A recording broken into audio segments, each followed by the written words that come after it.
అవిసె గింజలు ఒక అరకప్పు తీసుకొని దోరగా వేయించుకుందాం.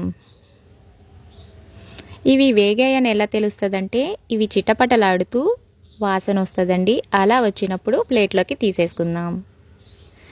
ఇప్పుడు ఇదే కడాయిలో పల్లీలు, జీడిపప్పు ఇవి కూడా ఒక అరకప్పు తీసుకొని దోరగా వేయించుకుందాం.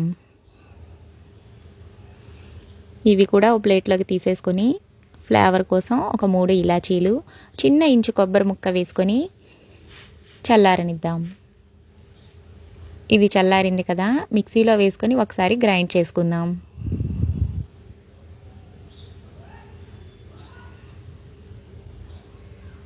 ఇలా ఉంది కదా. ఇప్పుడు బెల్లం చిన్న చిన్న ముక్కలుగా కట్ చేసుకొని ఇది కూడా కొంచెం కొంచెం వేసుకుంటూ గ్రైండ్ చేసుకుందాం.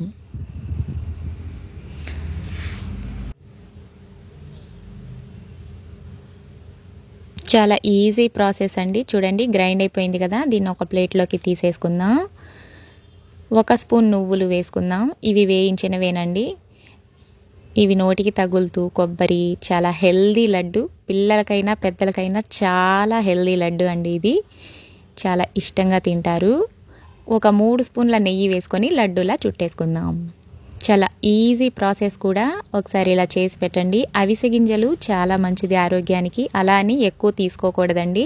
రోజుకొక లడ్డు చొప్పున పిల్లలైనా పెద్దలైనా తీసుకుంటే చాలా ఆరోగ్యంగా ఉంటారు.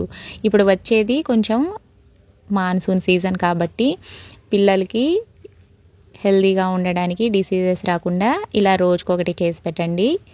చాలా ఆరోగ్యంగా ఉంటారు. నచ్చితే ఒక లైక్ చేయండి. ఫస్ట్ టైం నా ఛానల్ని చూస్తున్నట్టయితే సబ్స్క్రైబ్ చేయండి. Thank you.